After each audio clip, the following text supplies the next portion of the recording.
बंधु माने तुलसीर मंजरी आपणको बनाई पारे धनवान, रंकर बनाई पारे राजा। बंधु माने आमर प्रत्येक हिंदू मानक पई तुलसी गछ अत्यंत गुरुत्वपूर्ण अटे एवं आमर प्रत्येक हिंदू मानकर अगणारे तुलसी गछ निश्चित भाବରେ शोभा पाई थाए। तेबे तुलसी गछरे जेतेबेले मंजरी आसी थाए ताहा आम घर पई अत्यंत ही शुभ होई थाए। तुलसी गछरे जेबे भी मंजरी आसी थाए तो आपण बुझी नेबा उचित जे आपणको माँ लक्ष्मीकर विशेष कृपा प्राप्त होईछि एवं आपणको उपरे माँ लक्ष्मी अत्यंत प्रसन्न अछंती। तो बंधु माने आजिर एही भिडियो रे मो आपण माननकु तुलसी मंजरी सह जड़ित किछि विशेष एवं सरल उपाय कहिबाकु जाउछि। एही उपायटी आपणको माँ लक्ष्मी एवं श्री विष्णुकर कृपा प्राप्ति करिबारे बहुत ही सहाय्य करिबो। बंधु माने आपण माने समस्ते जानती आमर हिंदू धर्म रे तुलसी गछ को अत्यंत शुभ एवं पवित्र बोली माना जाय थाए। कारण तुलसी रे स्वयं माँ लक्ष्मीकर निवास होई थाए। कारण तुलसी गछटी केवल स्वास्थ्य दृष्टि ही नुहे बरं आध्यात्मिक दृष्टिकोणरू एवं स्वास्थ्य दृष्टि बहुत ही उपकारी अटे। प्रत्येक दिन आपण माने निश्चित भावरे सकाळ समय एवं संध्या समय तुलसी मांकर पूजार्चना करिबा उचित। संध्या समय तुलसी मूलरे दीप जलाइबा मध्य अत्यंत आवश्यक अटे। एमिति करिबा द्वारा आपणको गृहरे सकारात्मक ऊर्जार संचार हेबा सहित माँ लक्ष्मी एवं श्री विष्णुकर कृपा मध्य आपणको प्राप्ति होई थाए। तुलसी गछर मंजरी अत्यंत शुभ एवं शक्तिशाली होई थाए। तो जदि आपण तुलसी मंजरी सह जड़ित एही उपाय को करिनियंती तो आपणको गृहरे केबे भी धनर अभाव हेबो नाही। एहा सहित समस्त आर्थिक समस्या मध्य आपणकर दूर होई जिवो। जदि आपणको गृहरे बारंबार आर्थिक समस्या लागि रहुछि, सब बेले धनर अभाव देखा देउछि, तो तुलसी मंजरी सह जड़ित एही उपाय को आपण निश्चित भाବରେ पालन करंतु। एहा द्वारा आपणको गृहरे सुख समृद्धि एवं शांतिर वास हेबो। एहा सहित जदि आपणको गृहर सदस्य मानक मध्यरे सबुबेले लड़ाई झगड़ा लागि रहुछि, मनांतर मतांतर लागि रहुछि, तो तुलसी मंजरीर एही उपाय आपणकर सेही सब समस्या को मध्य दूर करि पारिबो। बंधु माने तुलसी गछरे मंजरी आसीबा अत्यंत शुभ होई थाए। तेबे बंधु माने आसंतु जानि नेबा तुलसी गछ सह जड़ित सेही सहज एवं सरल उपाय गुड़िक विषय रे। तेबे भिडियोटी रे आगको बढ़िबा पूर्वरु आपण माने भिडियोटी को लाइक करी चैनल टी को सब्सक्राइब करि दियंतु एवं कमेंट बॉक्स रे भक्ति एवं श्रद्धार सहित जय माँ लक्ष्मी निश्चय लिखंतु। तेबे बंधु माने जेतेबेले आपणक तुलसी गछरे मंजरी आसुछि तो मंजरी गुड़िक आपण तोली नियंतु एवं गोटे लाल कपड़ारे ताको बांधी आपण पुटुली बनाई नियंतु एवं सेही पुटुलीटी को आपण निजर पूजा घरे रखंतु।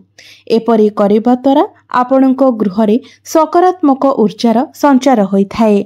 बंधु माने जदि आपण धन लाभ करिबा पई चाहुछंती तो तुलसीर मंजरी को आपण गोटे लाल कपड़ारे बांधी आपण निजर धन रखुतिबा स्थान रे रखंतु।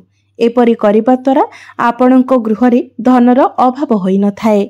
मान्यता अछि जे एपरि करिबा द्वारा आपणको गृहरे माँ लक्ष्मीकर कृपा बनी रही थाए एवं गृहरु आर्थिक समस्या मध्य दूर होई जाई थाए। एहा व्यतीत जदि आपणकर पर्स सबुबेले खाली होई जाउछि एवं आपण एही समस्यारु मुक्ति पाइबा पई चाहुछंती तो आपण निजर पर्स रे गोटे तुलसी मंजरी को रखंतु। एहा व्यतीत जदि आपण श्री विष्णु को तुलसीर मंजरी अर्पण करंती तो आपणको मोक्ष प्राप्ति होई थाए। आपणको जीवन मरण चक्ररु मुक्ति मिली जाय थाए एवं आपणको श्री विष्णुकर चरण रे मध्य स्थान मिली थाए। एहा व्यतीत जदि आपण शुक्रवार दिन किछि तुलसी पत्र को हळदिया कपड़ारे गुड़ाई ताको आपण धन रखुतिबा स्थान रे रखि दियंती, तुलसी मंजरीरु बाहारुथिबा ऊर्जा आपणकर धन को आकर्षित करि थाए एवं एही उपाय को अत्यंत शक्तिशाली बोली मध्य माना जाय थाए। बंधु माने घरर उत्तर पूर्व कोण जहाकु कि ऐशान्य कोण बोली मध्य कुहा जाय थाए, एहाको आमर वास्तुशास्त्र रे अत्यंत शुभ स्थान बोली माना जाय थाए। एही दिगरे देवी देवता मानकर वास होई थाए। तो आपण जदि एही कोणरे गोटे पात्रे तुलसीर मंजरी रखती तो आपणको गृहरे सुख समृद्धिर वृद्धि होइथाए। आपणको गृहरे शांतिर बास होइथाए। जदि आपण निज गृहर पूजा घरे तुलसीर मंजरी रखती तो एहा द्वारा माँ लक्ष्मी आपणको उपरे प्रसन्न हेबा सहित आपणको गृह को सकारात्मकतार मध्य प्रवेश होइथाए। तेबे एहाको रखिबा समय आपण एही कथार ध्यान रखिबे जे तुलसीर मंजरी को आपण लाल कपड़ारे गुड़ाई की रखिबे एवं एहाको एपरि स्थान रे रखिबे जेमिति एहा उपरे कोनोसी व्यक्तिंकर नजर पड़िबो नाही। एवं एहाको रखिबा समय आपण माँ तुलसी एवं भगवान श्री विष्णुंकर ध्यान करी एहाको रखिबा उचित। ज्योतिष शास्त्र अनुसार जो गृहरे सबुबेले कलहमय परिवेश लगी रही थाए किंबा गृहर सदस्य माने सर्वदा मानसिक दुश्चिंतारे रही थांती तो सेही गृहरे तुलसीर मंजरी रखिबा द्वारा गृहरे शांति एवं सुखर आगमन होइथाए। एही उपायटी आपणकर गृहर वातावरण को सकारात्मक बनाइबा सहित आपणको गृह को धन एवं समृद्धिर द्वार मध्य खोली देइथाए। तो एई सबु समस्या मुक्ति पाइबा पई आपण गंगाजल एवं तुलसीर मंजरी को मिसाई घरर उत्तर दिगरे रखंतु एवं सेही जल को प्रतिदिन आपणको गृहरे छिंची दियंतु। एपरि करिबा द्वारा आपणको गृहरे कोनोसी भी नकारात्मक शक्तिर बास होई पारिबो नाही। तेबे मने रखिबे सही जल को छिंचिबा समय तुलसीर मंजरी को आपण घरे एणे तेणे पकाइबे नाही। जदि ता उपरे काहार गोड़ परे तेबे एहा द्वारा अत्यंत अशुभ होइथाए कारण तुलसी हेउचंती माँ लक्ष्मीकर प्रतीक। तेणु आपण केवल जल को ही छिंचिबे, तुलसी मंजरी आपण तळे पकाइबे नाही। बंधु माने घरर उत्तर पूर्व दिगटी को धन को आकर्षण करबा पई अत्यंत शुभ दिग बोली माना जाय थाए। एही दिगटी कुबेरंकर दिग होई थाए। तो आपण जदि घरर एही दिगरे गोटे पात्र रे किछि तुलसी मंजरी रखंती तो एहा आपणको गृह को धन को आकर्षण करिवार कार्य करि थाए।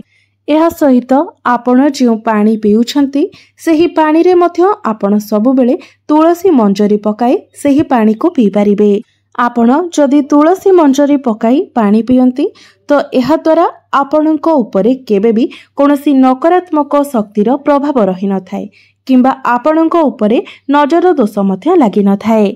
बंधु माने आम माननको गृहरे तुलसीर गछटी सकारात्मक ऊर्जा एवं शांतिर स्रोत होई थाए जहाँकि संपूर्ण परिवार पई कल्याणकारी अटे।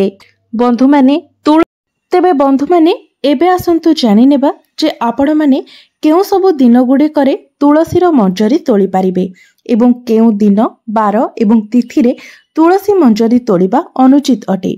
तुलसी मंजरी को तोली सारिबा परे आपण केउठारे एहाको रखिबे एवं किपरि भाबरे एहार उपयोग करिबे।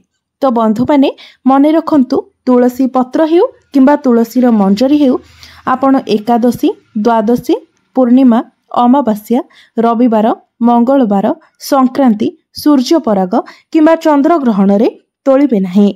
तो आपण जदि एहाको शुक्रवार दिन तोलंती एहा अत्यंत शुभ रहिताए। माँ तुलसी को तो तुलसी पत्र अर्पण करा जाय न थाए किंतु शुक्रवार दिन आपण तुलसीर मंजरी माँ लक्ष्मी को अर्पण करती तो एहा द्वारा आपणको गृहरे धन धान्यर वृद्धि होइथाए। तेबे आपण जेतेबेले तुलसीर मंजरी तोलिबे सेतेबेले ध्यान रखिबे कइंचीर किंबा अन्य कोनोसी वस्तुर व्यवहार करिबे नाही किंबा नखरे मध्य आपण तुलसीर मंजरी छिंडाइबे नाही। तुलसी पत्र मध्य नखरे छिंडा जाय न थाए एवं जेतेबेले आपण तुलसीर मंजरी तोलिबे सेतेबेले जेमिति माँ तुलसी को कोनोसी प्रकारर कष्ट न हुए सेथि प्रति आपण ध्यान देबे। आपण गोटिए पितल थाली नै जिबे ता उपरे गोटे लाल रंगर कपड़ा बिछाई देबे। सेही कपड़ा उपरे आपण सेही मंजरी को तोलिकी रखिबे। तापरे ताकू आपण निजर पूजा घर को नहीं आसिबे एवं ताकू बांधी एक पुटुळे बनाई रखिदेबे एवं प्रत्येक दिनर पूजा रे आपण सेही मंजरी को व्यवहार करि पारिबे। ଯେତେବେଳେ ଆପଣ ଶ୍ରୀ ବିଷ୍ଣୁ କିମ୍ବା ଶ୍ରୀକୃଷ୍ଣଙ୍କ ନିକଟରେ ପ୍ରସାଦ ଅର୍ପଣ କରୁଛନ୍ତି, ଆପଣମାନେ ଜାଣିଥିବେ ବିନା ତୁଳସୀ ପତ୍ରରେ ଶ୍ରୀ ବିଷ୍ଣୁ କୌଣସି ବି ପ୍ରସାଦ ଗ୍ରହଣ କରିନଥାନ୍ତି। ତେଣୁ ଆପଣ ତୁଳସୀ ପତ୍ର ସହିତ ତୁଳସୀ ମଞ୍ଜରୀକୁ ମଧ୍ୟ ଯଦି ଭୋଗରେ ରଖନ୍ତି ତ ଏହାଦ୍ୱାରା ଶୁଭତା ଆହୁରି ଅଧିକ ବଢ଼ିଯାଇଥାଏ। ତ ଆପଣମାନେ ପ୍ରତ୍ୟେକ ଦିନ ଶ୍ରୀ ବିଷ୍ଣୁ କିମ୍ବା ଶ୍ରୀକୃଷ୍ଣଙ୍କୁ ଭୋଗ ଲଗାଇବା ସମୟରେ ମଧ୍ୟ ତୁଳସୀ ମଞ୍ଜରୀର ବ୍ୟବହାର କରିପାରିବେ। ବିଶେଷ କରି ଯଦି ଆପଣ ଗୁରୁବାର ଦିନ ଶ୍ରୀ ବିଷ୍ଣୁ କିମ୍ବା ଶ୍ରୀକୃଷ୍ଣଙ୍କ ଠାରେ ଭୋଗ ଲଗାଇଲା ବେଳେ ତୁଳସୀର ମଞ୍ଜରୀ ଅର୍ପଣ କରନ୍ତି ତ ଏହାଦ୍ୱାରା ଆପଣଙ୍କୁ ଅଧିକ ଶୁଭଫଳ ମିଳିଥାଏ। ଏବଂ ଶୁକ୍ରବାର ଦିନ ଯେତେବେଳେ ଆପଣ ମା ଲକ୍ଷ୍ମୀଙ୍କୁ ସେହି ତୁଳସୀର ମଞ୍ଜରୀ ଅର୍ପଣ କରିବେ ତ ତାକୁ ଆପଣ ଭୋଗ ସ୍ୱରୂପ ଗ୍ରହଣ କରିପାରିବେ କିମ୍ବା ନିଜ ଧନ ରଖୁଥିବା ସ୍ଥାନରେ ମଧ୍ୟ ସେହି ମଞ୍ଜରୀକୁ ଲାଲ କପଡ଼ାରେ ଗୁଡ଼ାଇ ରଖିପାରିବେ। ଏପରି କରିବା ଦ୍ୱାରା ଆପଣଙ୍କ ଗୃହରେ ଧନ ଧାନ୍ୟ ଏବଂ ସୁଖ ସମୃଦ୍ଧିର ବୃଦ୍ଧି ହୋଇଥାଏ। ବନ୍ଧୁମାନେ, ଯେଉଁ ବ୍ୟକ୍ତିମାନେ ନିଜର ଧନ ରଖିବା ସ୍ଥାନରେ ତୁଳସୀର ମଞ୍ଜରୀ ରଖିଥାନ୍ତି ସେମାନଙ୍କ ଗୃହରେ କେବେ ବି ଧନର ଅଭାବ ହୋଇନଥାଏ, କାରଣ ସେଠାରେ ମା ଲକ୍ଷ୍ମୀଙ୍କର ବାସ ହୋଇଥାଏ ଏବଂ ଯେଉଁଠାରେ ମା ଲକ୍ଷ୍ମୀଙ୍କର ବାସ ହୋଇଥାଏ ସେଠାରେ କେବେ ବି ଦାରିଦ୍ର୍ୟତାର ବାସ ହୋଇପାରିନଥାଏ। ଅର୍ଥାତ୍ ଆପଣଙ୍କୁ କେବେ ବି ଆର୍ଥିକ ସମସ୍ୟାର ସାମ୍ନା କରିବାକୁ ପଡ଼ିନଥାଏ।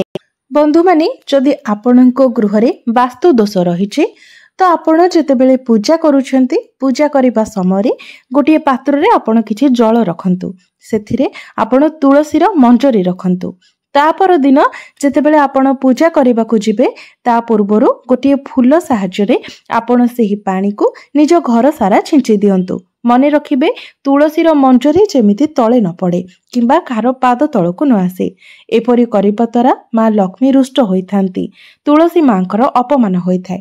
ତେଣୁ କେବଳ ସେହି ଜଳକୁ ଯଦି ଆପଣ ସମ୍ପୂର୍ଣ୍ଣ ଘର ସାରା ଛିଞ୍ଚନ୍ତି ଏବଂ ପ୍ରତ୍ୟେକ ଦିନ ଆପଣ ଏପରି କରନ୍ତି ତ ଏହାଦ୍ୱାରା ଆପଣଙ୍କ ଗୃହରେ ଯାହା ବି ବାସ୍ତୁ ଦୋଷ ରହିଥାଏ ତାର ଖଣ୍ଡନ ହୋଇଯାଇଥାଏ।